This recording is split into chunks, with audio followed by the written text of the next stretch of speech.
It's very interesting playing Star Fox again because I kind of had this weird realization while I was playing Star Fox is that, wow, this came out in 97, a year before Star Wars The Phantom Menace. So this is actually a game that came out before the Star Wars prequels completely ruined the franchise and completely killed Star Wars, made it completely irrelevant to the point where George Lucas had to like sell everything off to Disney.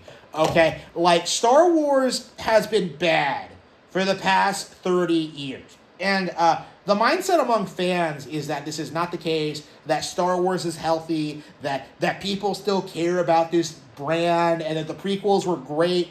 It's not true. It's just a giant cope. And it kind of dawned on me while I was like playing Star Fox is like just how much better Star Fox 64 was than the Star Wars prequels. Because if you think about it, Star Fox 64 has far more popular characters. It has a far more epic, like, confrontation, between Andros and Corneria. You have, like, way more iconic, like, space battles and all these different segments and, like, this structure. You have, like, these insanely quotable lines, okay? Do a Barrel Roll is so much more famous than I Have the High Ground. It's really not even funny. Like, Star Wars memes are just kind of forced. They're lazy, they're stupid, while Star Fox 64 memes are just kind of, like, natural. It's just endlessly quotable. I was seeing people, like, making jokes about, like, Falco, like, are you going to listen to that monkey? Like, it's just, there are so many people who have noticed, who have engaged with Star Fox 64 over the decades and consider it like one of their all-time favorite games. Nobody, absolutely nobody, considers any of the Star Wars prequels their favorite movie. Like, not a single person. Not even people who grew up with them. Okay, you'll occasionally see people try and glaze Episode 3, but they're delusional, and Episode 3 is always shit. But, like, yeah, there are virtually no defenders of the prequels. The only reason the prequels are being glazed today is because kids grew up with them, have no frame of reference, and are just not willing to admit their problems. Kind of like, how the MCU fans don't want to admit that the MCU is shit, or, like, anything that's... Like, Star Wars is just, for a lot of people, like, their first movie, and as a result of it, they just don't want to admit that, like, it's not really that good. It's just the long and short of it. Like, we have seen over the past, like, 10 years, this attempt to rewrite history, to pretend as if Star Wars, the prequel trilogy, is somehow great, it's misunderstood, it stood the test of time, and to put it very, very simply, it has not. It is not relevant, it is not popular, it's not something that anybody talks about or remembers. Star Wars is a complete joke. It really needs to be spelled out to people that Star Wars, in many ways, was never good. And aped off of, like, classic Japanese samurai films and older 50s serials. There's nothing about Star Wars that really has stood the test of time. Like, it is a brand that is kept afloat by nostalgia and by people insisting that it's way better than it actually is. Okay? It is carried almost entirely by the special effects. Okay? Star Fox, in comparison, is something that people actually enjoy. It's something with, like, this timeless, relatable theme of Fox McCloud, his father murdered, and him going on this quest to defeat the evil emperor who did it. It's interesting when you think about the parallels between Star Wars and realize just how much more wholesome they are at their core.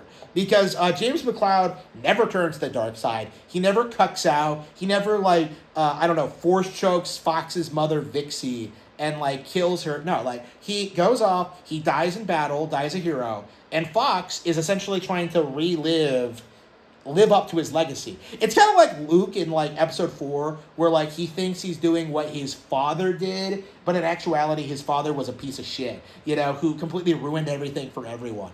Okay? Like, Fox McCloud is what Luke Skywalker wishes he was. Okay? Luke Skywalker was probably playing Star Fox 64 on that moisture farm on Tatooine. That's probably what inspired him to be a pilot and to fight the Empire, is that he wanted to be like Fox McCloud. Okay? That's just the reality of it. if you really think about it, Fox McCloud is a far better role model than Luke Skywalker, because what does he do? He assembles a better team. Okay, he has Falco Lombardi, who is this like former gang member who turns to the side of good and decides to take on Andros for the thrill of it. He's got Slippy Toad, an engineer who built the R-Wings and is customizing, like coming up with all these weapons, like, an absolute prodigy. You have Peppy Hare, the grizzled veteran who fought alongside his father. Like, it's so interesting when you compare this to Star Wars and you realize just how much better the team synergy actually is, how much people help each other, how much they work together, and how they were able to like kind of come together and beat Andros in a relatively short time frame. I was like legit telling people this on Twitter, right? Star Fox would have beaten the Death Star without the plans, okay? Like, fuck the plans, okay? Because Star Fox actually understand how to tackle giant super weapons. Okay, they took out things like more intense than the Death Star on their way to Venom. Okay, they had entire super weapons that were like living on the surface of the sun or tearing apart entire space bases. They took down the entire factory planet. Macbeth. They dealt with the Gorgon, which by the way, that laser it fires at you. In Area 6, that actually is a planet buster that can actually destroy planets. It is on the Death Star's level of power, and it's way more functional. It has the invisibility feature. Fox beats it anyway, okay? Like, the level of just, intensity of things that actually happen in Star Fox is just so far beyond anything that happened in Star Wars. Like, Star Fox understands better than Star Wars that, what the story should be about is about the war. It's not about the characters. It's not about their weird personal drama. Because if you think about it, in theory, if this was Star Wars, Pigma betrayed, James and Peppy, right? To go to Andros and be their pet pig. Okay, he joins Star Wolf, becomes their pilot, and then Fox meets him again. What happens? Okay, you would think that Peppy and Fox would be outraged by this. They would spurg out. They would freak out over how this guy is responsible for killing Fox's dad. But instead, no. They keep it professional. They shoot him down like anyone else, and then they just move on. That's such an interesting way of approaching such a despicable character, right? Because it's not like with Darth Vader where they're just kind of no, we can redeem you, bro. Forget all the terrible stuff you did. Forget about that time you choked out your wife. Forget leaving your children. Instead of redeeming somebody who could not possibly be redeemed, they just shoot them down and move on, okay? It's not a big deal, okay? It speaks to their professionalism and what a war is actually like, because they're not thinking about petty vengeance or revenge. They're thinking about how to win the war, the next battle they need to be involved with. They can't concern themselves with their personal issues with Pigma, okay? And it's just so much more. It's just such riveting storytelling compared to Star Wars. Okay, it's so far beyond anything Star Wars was ever able to do. I just don't understand how we're still in this process of only just now coming to terms with the fact that Star Fox is indeed better than Star Wars. Okay, it's just kind of shocking if you think about it. And I'm curious, at this point, is it going to become a normie take? Are normies going to accept that Star Fox is the best of the Star franchises? Okay, are they going to accept it's better than Star Wars, better than Star Trek, it's better than I don't know, Stargate? Okay, is it are normies going to going to be able to accept that?